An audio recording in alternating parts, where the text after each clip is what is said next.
Hey gang, it's Lauren. I hope the audio is working. I'm having trouble with getting audio on the computer.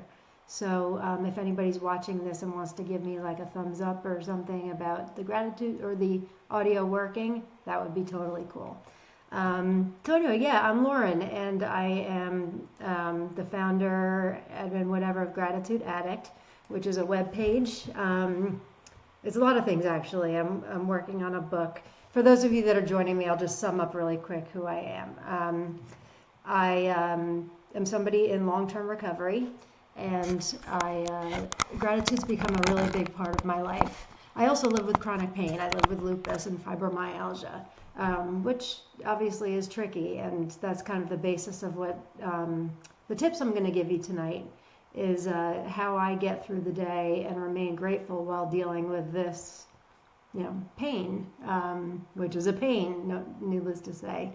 But yeah, so I'm in recovery and I'm in chronic pain. And last year I embarked on a project on Facebook called the Gratitude Project, where I every single day I wrote something on Facebook that I'm grateful for, and it had to be different every day, and I couldn't repeat, and I really tried to stay away from things of material value, because I wanted everybody to relate. So it sounded like a really good idea at the time, and it was, the whole thing changed my life. It was wonderful, but it was hard. It was hard, and many a night, especially when it came to November, December, it's like I had to get in by midnight. So there was many a night where it's like 11:55, and I'm screaming to my husband, I'm like, I got to get the damn gratitude out, which kind of defeats the whole purpose. But in the end, the project was a profound change on me, absolutely profound change on me in so many ways in my entire life. I got to see what's important in life and what's not important. I got to love myself even more, which that's kind of a biggie. Sometimes you doubt yourself, and I don't know if it's old age or the Gratitude Project or maybe a little bit of both, but I really don't care anymore, and that's really, really cool. So I also run, other than Gratitude Addict is a web page that I started January 1st, the day after the Gratitude Project ended. And it was a way, like, I wanted to continue. People were telling me I should write a book, and I plan on doing that. Have not started yet, just to put my gratitudes in. But I wanted to dip my toe in the water a little bit. I didn't feel quite ready to go from my personal gratitude project to writing a book. So I made a website. It's gratitudeaddict.com. And also a Facebook page, which is where you're viewing this now, most likely. And so I just put up all sorts of things about gratitude. I try to put the Gratitude Project posts from 1 year ago on the day. And it's been really great. It's been really great. I've got all sorts of new members signing up for the mailing list and here on the Facebook page and stuff. So I hope you're enjoying it. For me, it's different. I'm not exactly a webmaster, and I'm not exactly technologically capable, which if you've viewed my videos before, you will see that is absolutely the truth. And anything can happen during this one. We just don't know. Anyhow, welcome and thanks for coming. And I wanted to just give a couple of my top tips. I've had a few people ask me, how the heck do you stay grateful when you live with chronic pain? Or I've had some stressful situations come up recently, and normally stressful situations will put me into something called a flare. And if any of you live with chronic illness, you'll know exactly what a flare is. I'm not in a flare. And I'm telling you, a couple of years ago, a stressful situation would have sent me right into it. So something's changing. Something's really good. And I know in my heart of hearts it's gratitude. Living my life in gratitude changes everything, absolutely everything.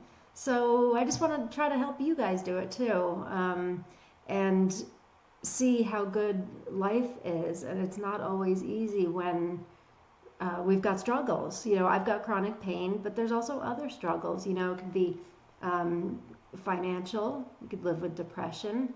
It could be social issues with maybe you have trouble making friends. It could be absolute job troubles. It could be anything. How do you find gratitude in these situations? So that's what I wanted to talk to you guys about tonight. And I've got some tips for you. If I can just open the screen here. Oops, I lost you guys. All right, let's see here. I told you I was technologically challenged. You didn't believe me. There were a couple questions I had, though, prior questions that people have been asking that I wanted to touch on before I get started in the tips. The first one is, what are my qualifications? Who am I? I am not qualified. I am qualified to the point where I've lived 47 years in not always rosy conditions, and I became an alcoholic after my chronic pain got bad, and I went to rehab and I got sober. This was 4 years ago, and I am now rebuilding my life. I'm rebuilding. I was at rock bottom, and I'm rebuilding on the foundation, and I've got a really freaking awesome life. Really awesome. So those are my qualifications. It's just personal experience. I'm not certified in anything. I'm not a PhD. But you know what? To me, it doesn't matter. If it does to you, you can turn it off. But those are my qualifications. I just 47 years of life experience, and doing the gratitude project, I guess I would say my qualifications are. Somebody asked me why I do live, because a lot of my live, to be honest with you, are a shit show. This one still has time to be that. I like live because it feels authentic to me. Yeah, that's basically it. Anything can happen, and I was told that Facebook Live is a really good way to reach people. It's a really good, I don't know if venue is the right word, but yeah, Facebook Live, it scares the crap out of me, to be honest, to be live. But it's authentic. Everything you see is authentic. So that's why I do it. What? Yeah, what? Somebody asked why I do live, because I'm technologically challenged. Well, that's basically the reason, just authenticity. So I hope you enjoy it. So the first, let me just move this around here.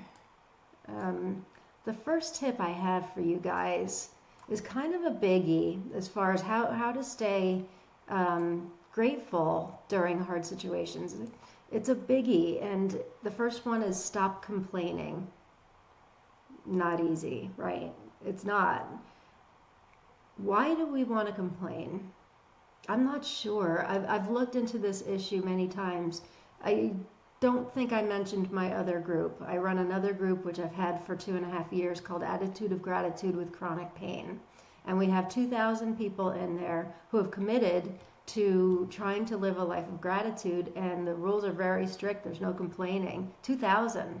And we're constantly building every day. I think we had 30 requests to join today. So the want is out there. I formed that group because I was seeing in the other chronic pain groups all complaining, and I think sometimes if you have nobody, I think sometimes you need to vent. But for me, that's not what I wanted to hear, because I know what the problem is. I hurt. So how do I solve the problem? I don't think I can solve the problem, but I can sure make it better. I mention him in just about everything I do. Dr. Bruce Singer was the program director of the Chronic Pain and Recovery program at Silver Hill Hospital, which is where I went to rehab. So I killed two birds with one stone, sort of. I got sober, and I learned how to live with chronic pain. And so he formed that program, actually, and he has one rule in the entire program, which is don't make it worse. And that's what I feel complaining is. Complaining is making it worse. What is the point of complaining, really? Does it make you feel better? I'm not sure that it does with me. I'm not sure. I mean, I definitely do complain to my husband. Just this morning, one of my hips was really hurting. I was going to say killing me, Dr. Singer, but I know it's not killing me. It was really hurting. And so I said something to him. Why did I need to let him know? I'm not really sure. I guess I need to let him know that, hey, I'm doing my work despite having the pain. But you know what? I don't like being friends with complainers. Do you? I don't. To me, I have a friend who's like a Debbie Downer, even on Facebook, like every response is, wah, wah. It's such a downer. I don't want to be around that. I don't. I don't think it solves anything. I think that it makes people not want to be around you for sure. There's studies that say that complaining can be like damaging to your health. So your physical health and also like your job, your relationships, and just your life in general. And you can see that happening, can't you? Like if somebody's just an incessant complainer, you could see how that would happen, that they just kind of give up and they form, by being a complainer, they form their life around this negativity. So some people have bad luck. We all have bad luck, let's face it. Bad things happen. Some people just seem to have this string of bad luck, don't they? Is it really a string of bad luck? Or are they creating a negative life, which is making it seem like these are problems? I have a little graphic here. Ooh, let's see if I can do this. So problems are created. Let's see. All right, let's try this. Ready? Ooh, I did it. So this is a quote I made. I did not do the quote. I made this meme, but it's all problems are illusions of the mind by Eckhart Tolle. And it is true. Problems are something that we create based on a situation. Is it a problem or not? Some people, depending on the person, somebody might see it as a problem and some might not. So, that's really a biggie. I think we're in a society that just complains and complains and complains, and it just doesn't do us any good. I can't think of really any productive reasons other than, maybe there's one person. Maybe there's one person, your husband, a child, well, maybe if your children are young, maybe not, but a really good best friend or something. Maybe there's one person that you can just bitch to because you need to get it out.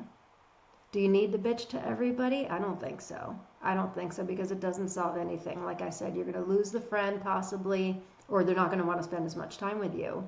And you're creating a negative life. Does it make me feel better? No, it doesn't. Like if I get something out, I was thinking about this, why do we do it? It doesn't make me feel better. They're also, like I said, complaints aren't fact. They're something that we create in the mind and then can give us a negative life. So that would be my first tip on gratitude. If you can try to make yourself a positive life without the complaining, I think that's a really good start. That's a really good basis. The second one is having a gratitude practice.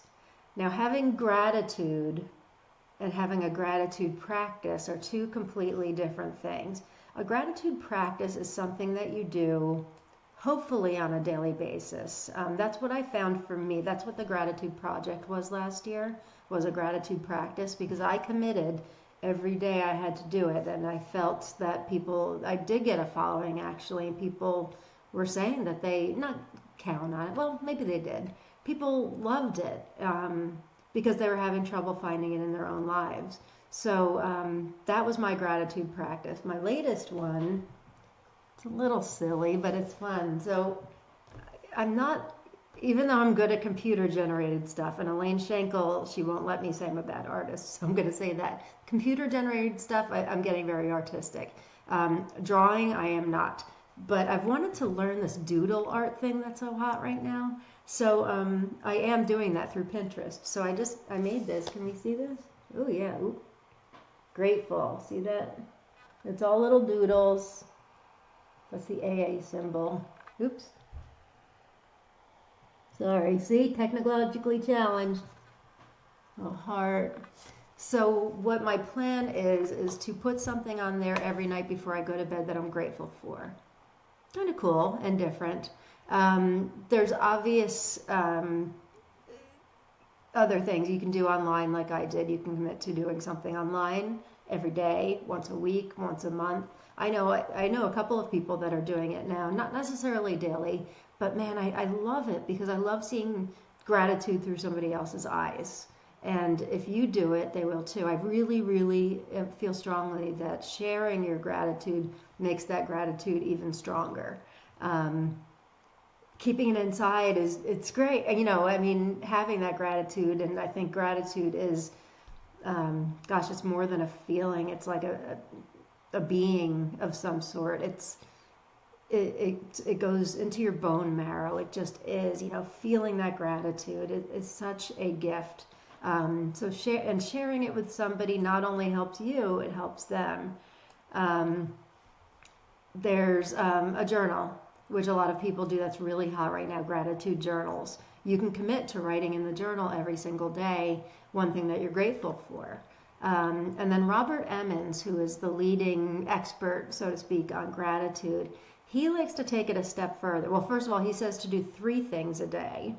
And he also says to explain why you're grateful for it, which is interesting. I haven't, well, no, I guess I did in the gratitude project. I did.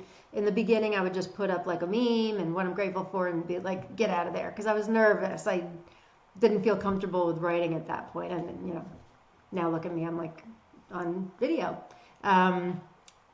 Towards the end, like maybe towards the middle, I started to write a little bit more every day, to the point where it's practically a manifesto on like, I don't know, corn or something like that.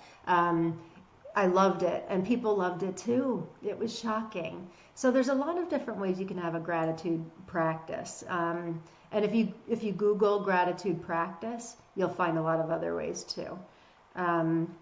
So the next tip I'm going to give you is a huge one for me and something I believe strongly in. It's doing service work. When I say service work, I would say like volunteering, giving of yourself to something or somebody.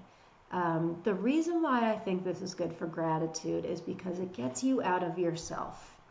A lot of times when we have problems, we're so in ourself that we can't see anything else that's going on outside of us. But you know what? The rest of the world's got struggles too, and they can use some help. So there's a lot of different ways. I know when I say service work, at least my mind goes automatically to like soup kitchen. And you know, if you can do that, that's fantastic. If you can't, I mean, it all depends on what kind of time you have. But there's so many different ways you can do service. You can, you know, give money, to a charity, maybe, you know, a charity that's close to you in some respect. You can work at soup kitchen, you know, do physical stuff. You can also do online. I mean, I tell people in my chronic pain and attitude of gratitude with chronic pain, you can do service work by simply responding to somebody that looks like they can use a friend. That's service work. That's getting out of yourself and getting out of your problems and seeing somebody else. You know, I came to a really, really shocking realization when I went to rehab. The world doesn't revolve around me. Wow, it doesn't.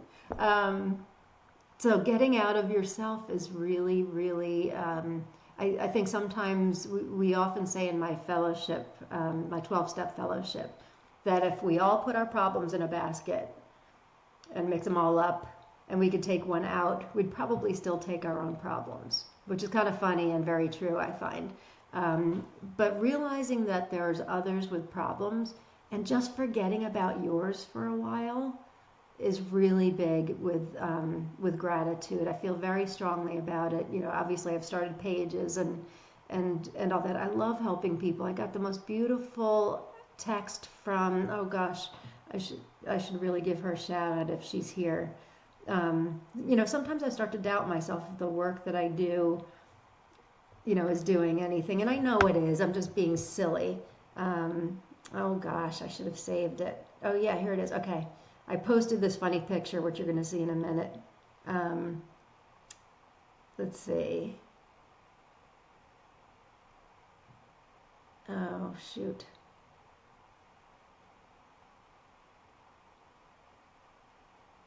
Dawn Kruger. If you're listening, Dawn, thank you. Um, she just said something like thank you for the page, or just for my work, and it made me feel good. And you know what? That's another thing which I didn't even have on the list. Telling people you appreciate them. That's huge.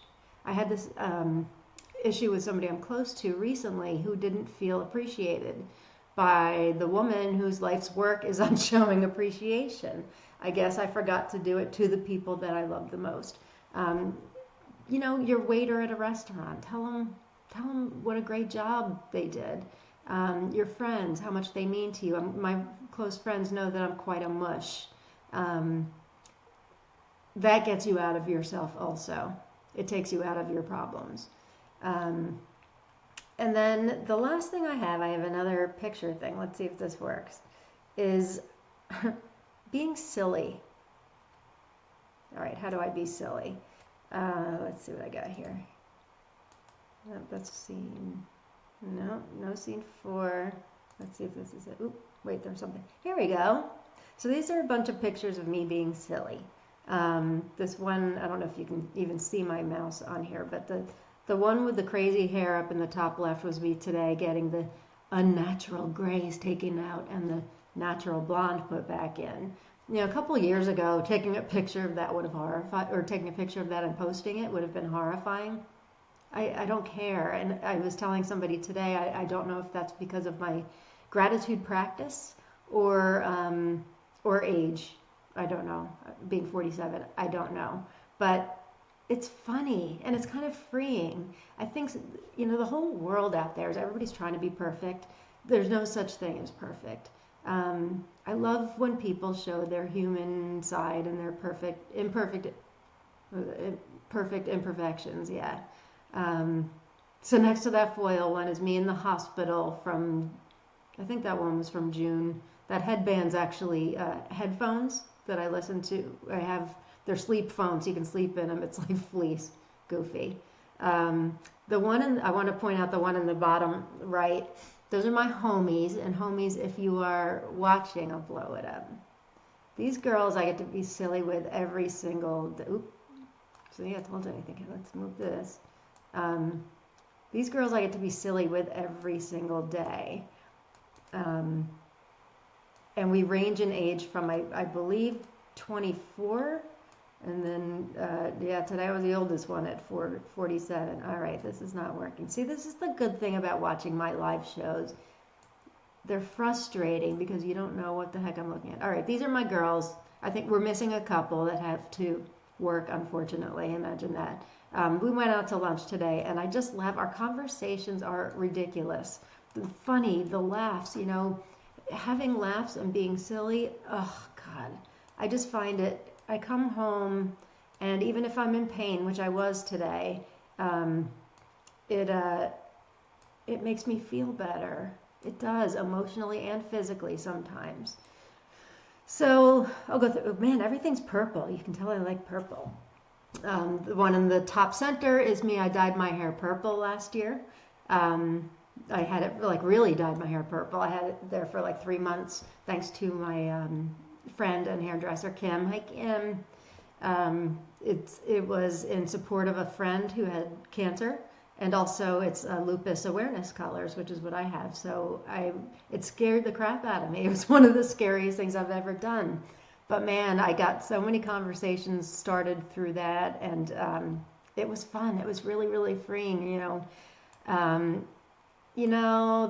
one in the bottom with the bag, it's too long of a story, but you can see from my face I'm just being silly. So the point of all of this is being silly. It makes you not take life so seriously. Because, this is going to sound very cliche, but tomorrow's not promised at all. Enjoy life. The house, the stuff with the house, it'll get done. And if it doesn't, so what? Go out with your friends. Go, do something goofy. Go play with Barbie dolls. Go, you guys, you can be silly too. You can be silly too. Life is just too short. So those are my top tips for remaining grateful that aren't necessarily what do you call it, conventional, but that's what I do. I don't know if you can see my sparkles. I put sparkles on every day, and people kind of laugh at me, call me a goof, but my feeling is if I'm sparkly on the outside, it'll make me feel sparkly on the inside. And I'm wearing this shirt today that my friend Sue gave me. It says, "I don't sweat, I sparkle," which is obviously meant for working out. I did not work out today, but I do sparkle. So I wanted to wear that and give a shout out to my very good friend Sue. So I'm going to leave you guys, but I did promise you this one. For those of you that have watched before, this is Alexa. Alexa, are you here? Yes, I'm here. I listen once I hear the wake word. She really doesn't. We've had issues. Those of you that watch my videos, you know, like we just don't hit it off at all. But she's got her bunny ears on for Easter, and happy Easter and happy Passover to all of you that are out there celebrating. So let's, I meant to write some questions for Alexa, but we'll just ask her, you know, the biggie. Alexa, what are you grateful for today? I can't find the answer to the question I heard. You know, I just remembered she doesn't like the today part. Alexa, what are you grateful for? I'm thankful that I can multitask. People use a lot of timers on Thanksgiving. What? She talking about being a timer for a turkey? Wrong holiday, babe. Alexa, what are you grateful for? I am thankful that I'm science, not fiction. Alexa, what are you grateful for? I am thankful that I'm science, not fiction. Yeah, you just said that, babe. I can't think of anything else to ask her. Well, we can ask her. Alexa, what are you doing for Easter? I wasn't able to understand the question I heard. Of course not. You know, it's funny, when we got her, she was like this. All of a sudden, she grows stupid after a time. And if any of you have the Amazon Echo, you know what I'm talking about. Alexa, when is Easter? Easter is on Sunday, April 16th, 2017. All right. Well, again, happy Easter, happy Passover to all of you. Thanks for joining in. I hope maybe you got some tips out of this to help make your life grateful when you're going through struggles. I'm always posting ideas, tips, and all of that on Gratitude Addict, both on my webpage, which is gratitudeaddict.com, or my Facebook page is actually starting to become almost bigger than the web page. So that is where you are where you should be right now, I think. Lauren Zaleski / Gratitude Addict. And so I post tons of stuff on there every day, always relating to gratitude for the most part. So thanks for joining. I hope you enjoyed this, and happy Easter, happy Passover, and peace and love and gratitude. Bye. Mwah.